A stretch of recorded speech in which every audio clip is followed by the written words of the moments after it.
भारत में आपको प्राचीन से प्राचीन अनेकों मंदिर मिल जाएंगे।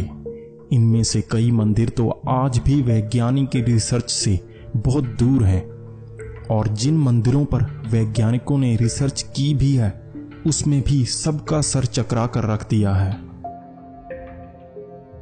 कई लोगों के मन में जरूर इसके खिलाफ शंका होगी, लेकिन फिर भी उनके पास वैज्ञानिकों की तरह कोई भी जवाब नहीं होगा। तो आज हम बात करने वाले हैं एक ऐसे ही मंदिर के तहखाने की जिसे वैज्ञानिक भी नहीं खोल पा रहे हैं। दरअसल पद्मनाभ स्वामी मंदिर जो कि केरल में स्थित है, उसके तहखाने की खबर कुछ साल पहले काफी सुर्खियां बन गईं, लेकिन इसे खोलने की कोशिशें साल 1931 से शुरू हो गई थी।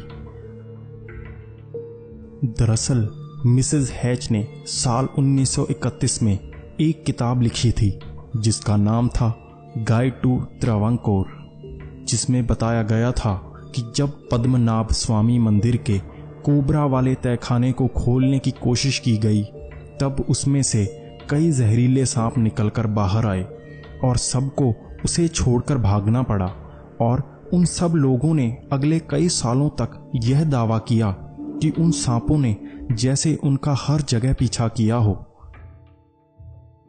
इसके अलावा और भी कई किताबों में इन तहखानों के बारे में जिक्र किया गया था। इसके बाद साल 2011 को सुप्रीम कोर्ट के आदेश से पद्मनाभ स्वामी मंदिर के तहखाने को खोलने के लिए एक टीम बनाई गई और उन्होंने इसमें कुल 6 तहखाने ढूंढ निकाले और इनको नाम दिया गया A, B, C, D, E और F। और कुछ समय बाद 2 और तहखाने ढूंढ लिए गए जिसे G और H नाम दिया गया।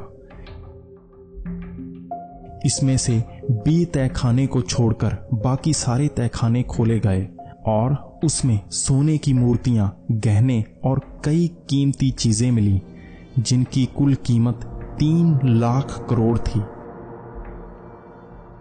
लेकिन बी तहखाना जिस पर कोबरा बना हुआ था उसे नहीं खोला जा सका, क्योंकि जब लोहे का दरवाजा खोला गया तो उसके अंदर एक लकड़ी का दरवाजा निकला। जब उस लकड़ी के दरवाजे को तोड़कर खोला गया तो उसके अंदर एक और लोहे का भारी दरवाजा था और उसे खोलने का कोई रास्ता नहीं था। ऐसा लग रहा था जैसे उस दरवाजे को लगाया ही ऐसे हो कि कोई उसे दोबारा खोल ही ना सके।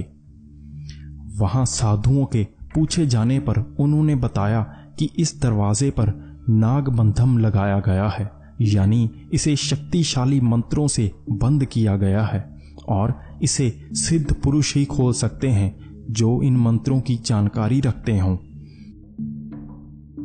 अगर इसे ऐसे ही खोलने की कोशिश की गई तो ऐसा संभव नहीं है और हर दरवाजा खोलने पर अंदर से एक और दरवाजा निकलता जाएगा और इसे कभी खोला नहीं जा सकेगा। वैज्ञानिकों का यह भी मानना है कि इसमें प्राचीन विज्ञान की कोई कड़ी हो सकती है, इसलिए इसमें जहरीली गैसें भी भरी हो सकती हैं और यह जानलेवा भी हो सकती है। इतने साल बीत जाने के बाद आज भी इसे बस खोलने की बातें ही की जा रही हैं, क्योंकि भारत को लूटने वाले अंग्रेज एक ऐसे खजाने को हाथ भी नहीं लगा पाए, तो कुछ तो रहस्यमय होगा ही इस तहखाने में। तो आखिर ऐसा क्या है इस तहखाने में जो वैज्ञानिकों की भी इसकी सच्चाई जानने की कोशिशें ठंडी पड़ गई हैं? तो क्या सच में इसे खोला जा चुका है पर पूरी दुनिया से इसे छिपाया जा रहा है? और इस तहखाने में ऐसा क्या है जो इतना बड़ा रहस्य होते हुए भी इसकी सच्चाई सामने नहीं आ पा रही है? इन सब सवालों का जवाब तो उस तहखाने में ही छिपा हुआ है, लेकिन आज भी इसे देखकर ऐसा नहीं लगता कि इन सवालों का जवाब हमें जल्द ही मिल पाएगा।